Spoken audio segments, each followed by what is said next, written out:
Khayyam's Cosmic Reflection. In the heart of Neshabur, where the sands whispered secrets to the stars, there lived a man whose words wove the universe into verse, Omar Khayyam.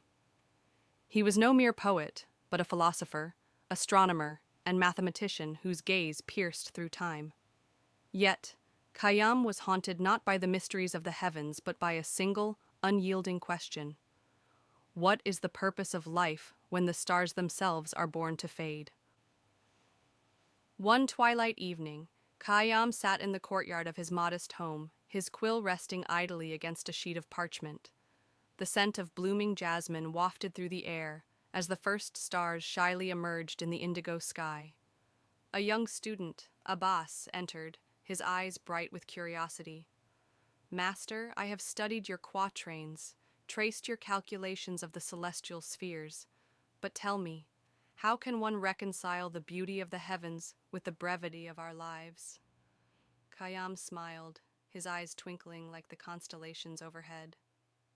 "Come with me, Abbas. Tonight, we seek answers not in words, but in wonder."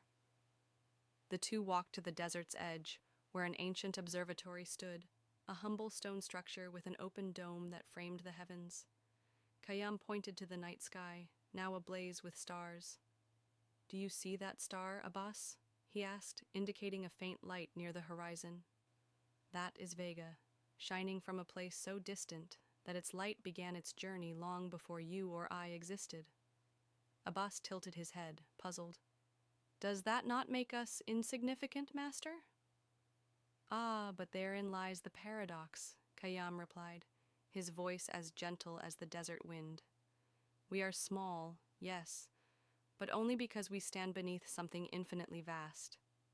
Yet, our thoughts, our questions, can encompass the universe itself. Tell me, is that not a marvel?" He picked up a handful of sand and let it sift through his fingers. This sand was once a mountain, just as the stars you see tonight will one day return to dust.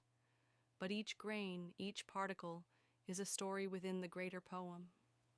Abbas sat in silent contemplation as Khayyam retrieved a flask of wine from his satchel. He poured 2 cups and handed one to his student.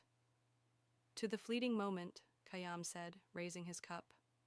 "For it is in the impermanence of life that we find its sweetness.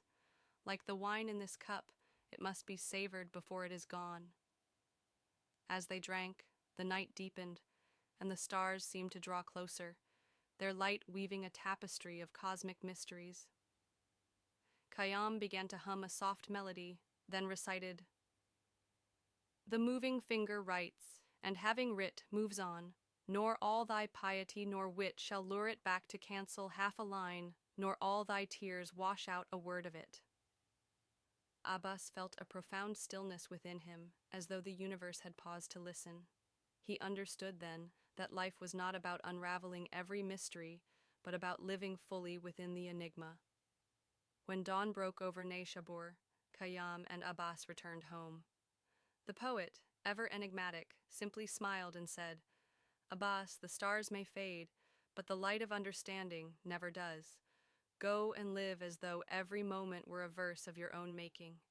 And so, in the fleeting glow of that sunrise, the great Khayyam left his student with the greatest gift of all, not answers, but the thirst for wonder.